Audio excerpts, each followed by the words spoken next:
Hi!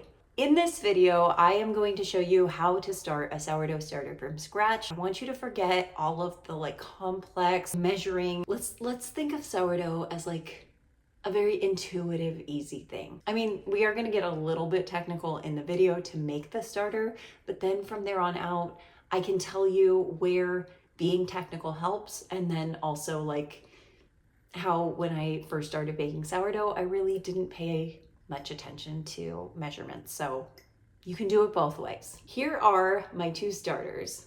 This is Robbie. He's a few years old. I started him, I think in 2020. He's actually Robbie number 2 because I had a Robbie from 2018. I don't know if he actually died or I just gave up on him. I don't really remember what happened, but I started it again, gave him the same name. And then this one is Julia. This one is the one you're gonna see in the video. I haven't fed either of them in maybe 2 weeks. I know it's definitely been over a week, and both of them are perfectly healthy. They are underfed.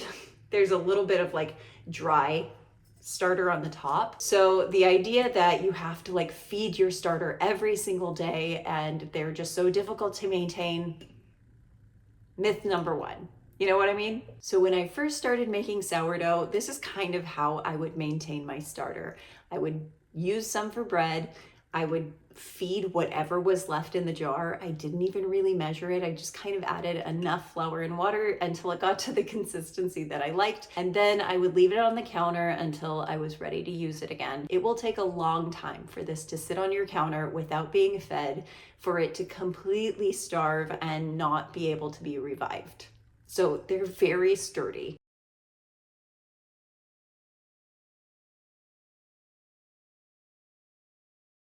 So starting off, what is sourdough? All bread is made with flour and water and salt and yeast. This. In the case of sourdough, you are using your sourdough starter as your leavening agent. The magic behind a sourdough starter is that you are mixing flour and water, you're leaving it on the counter, and there are thousands, billions, I don't know how many, hundreds, millions. There's bacteria all around us and they're floating in the air. They're gonna get into that mixture and start colonizing in there. Bad bacteria will get in there too. We want to give it enough time for the good bacteria to build up and the bad bacteria to die off. That is basically all that's happening with a sourdough starter. So we're gonna get into the video. I'm gonna show you from day 1 to day 10 when we finally bake a loaf of bread, and then we'll meet back here and we'll talk about how to maintain it. I want to preface this by saying that our starters may look a little bit different at different points in the process. If that happens, don't freak out. This is all going to be, kind of subject to your environment, your water, your flour. So just use this as a little guiding light. But we're going to start off by mixing equal parts flour and water. So I'm doing 30 grams of water and 30 grams of flour. And my flour is a mixture of 50% whole wheat and 50% all-purpose. But if you only have all-purpose or bread flour, that is totally fine. We're going to cover this with either a towel or a napkin and leave it alone on the counter for 48 hours. On day 3, my starter was really active, and I think this may have been because it was sitting next to Robbie, my old starter, and maybe it caught some of those wild yeast. Either way, if yours is not this active, don't worry. Just take 30 grams of that old starter, put it into a fresh jar with 30 grams of water and 30 grams of flour, and we're going to give this a good mix, cover it back up with that napkin, and leave it on the counter for another 24 hours. On day 4, the starter has kind of lost its effervescence. It smells a little weird and it's pretty runny. And by weird, I mean it can smell anywhere from old socks to rotten cheese or milk. Don't freak out. This is the bad bacteria dying off. So we're just going to follow that same process. Take 30 grams of that old starter into a new jar, 30 grams of water, 30 grams of flour, and we're going to cover it back up with a napkin and leave it alone for another 24 hours. On day 5, I'm seeing a little bit more activity, but it's still pretty liquidy, although it is starting to smell a little bit more pleasantly sour. So we're going to follow the same routine: 30 grams of starter, 30 grams of flour, and 30 grams of water. We'll give this a good mix, cover it up with a napkin, and I am going to give this a little bit of a break. So just like the first day, we're going to leave it alone for 48 hours. And on day 7, I really saw the results of that payoff. Sometimes your starter just needs a little bit extra time for all of that bacteria to kind of activate. So it's really bubbly. I'm just going to give it a little stir, and I am going to skip one more day of feeding. And on day 8, this is when I knew that the starter was really viable. It's pretty evenly bubbly. It smells pleasantly sour. And I can just tell that by tomorrow on day 9, this is going to be ready to bake with. So I'm going to do my 1:1:1 ratio. And this time I am going to mark my jar with a rubber band, and that way I will be able to guarantee that it has risen 3 times its size. So kind of clean off the jar. You can see those marks as it rises and falls. Cover it back up with the napkin and leave this alone for 24 hours. On day 9, this starter smells so much like my old starter, Robbie. It's evenly bubbly, and it is definitely ready to bake with. So if yours is not quite at this point, don't freak out. It may just take an extra day or 2, or maybe yours was ready yesterday.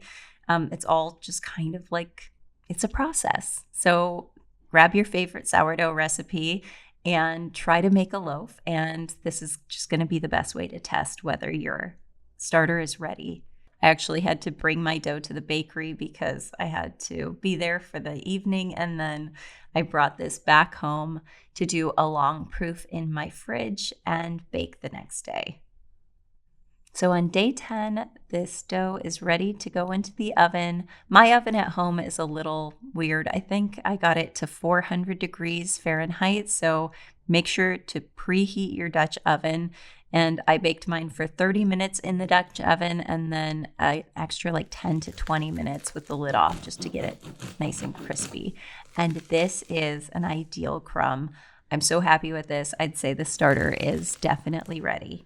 I told you, it's so easy, right? Okay, now you've got a sourdough starter. It's active, it's healthy, you can bake with it, but how do you maintain it? Well, you can do this a couple different ways. Number 1, lazy girl Brooke method. You can bake with it, feed it, leave it on the counter until you're ready to use it again. I would say if you're gonna do this, you kind of have to plan like a day out. So if I wanted to make sourdough tomorrow, I would feed this today or tonight probably, and then I would be able to bake with it tomorrow. Does that make sense? I hope that makes sense. The next method is to feed your sourdough every day or even twice a day. Some people do. I feel like you're just gonna burn through a lot of flour, but you do whatever you want. You know what I mean? You're probably not going to bake bread every day. So if you do this, you're going to end up with a lot of discard, which you can save and like put in other recipes, or you will just like dump into the trash and keep on feeding it. A lot of people like to do this because it's, you know, it's a live organism. You're checking in with your sourdough every day, and it also makes it available. So if you want to bake on a whim, you've always got like an active sourdough ready. The other thing you can do, if you know you're only going to bake like a loaf every month or twice a month, is you can give it a good feeding, put it straight into the fridge, and you'll get a good like 2 weeks out of that, maybe even longer. And then like a couple days before you want to make bread, you'll bring it back out, feed it, get it going, and then you'll be able to bake. Okay? I think that's it. I think I'm making this pretty easy. I'm worried that I'm gonna like overcomplicate this.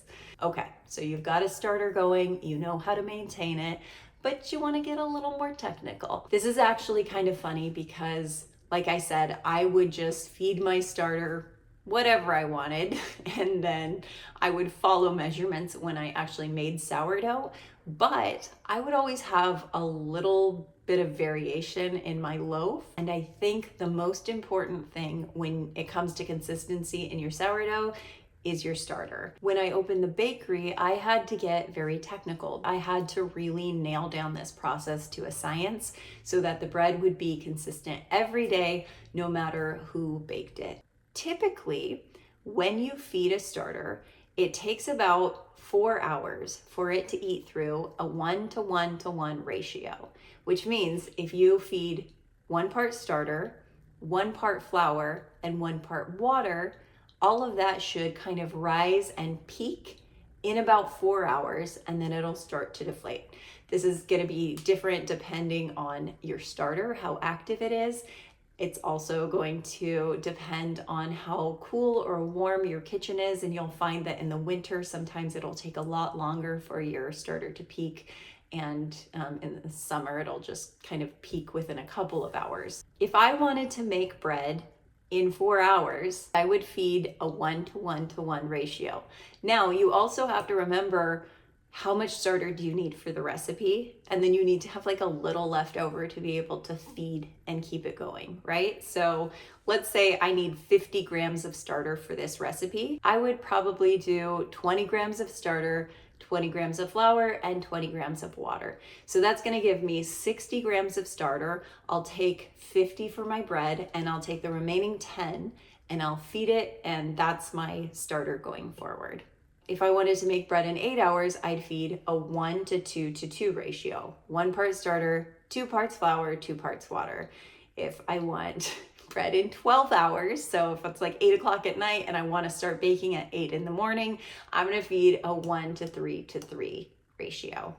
At the bakery, my starter Robbie is very old and very active, and so I actually feed a 1:4:4. Which should take like 16 hours to peak, but it's warm in the bakery and my starter is very active, so it usually hits that point in about 12 hours. So you're gonna have to kind of like get to know your starter, set a timer, put a rubber band around your jar. You're not looking for it to double, you're looking for it to at least triple. Sometimes they can quadruple. One last thing. I know I told you I wouldn't get too in depth with the starters, but I have to tell a truth. I don't always feed a 1:1:1. I will feed like a 1:1 to 88%. So I'm adding a little bit less water because I want my starter to be a little bit stiffer. It's just what I like. You can try it at different hydration levels and see what you like. The more water you add, the faster it's going to peak. So if you pull back the water, it's going to take a little bit more time for it to fully mature. So let's say I am feeding 1 part starter, 100 grams, 100 grams of flour, I'm gonna do 88 grams of water. And I think that's enough for today. I think that if we do any more, you're gonna get overwhelmed and I'm gonna have too much to edit. I think you have enough information to go forward and conquer the sourdough world. And I will put up a video soon on how to make a sourdough bread and all of the kind of like variations that you can do with your loaves at home. Trying to stick to this same format of simplifying it and, you know, demystifying sourdough. If there's anything I didn't cover or you have other questions, please put them below. And I will see you soon. Bye. Bye, bye, bye, bye.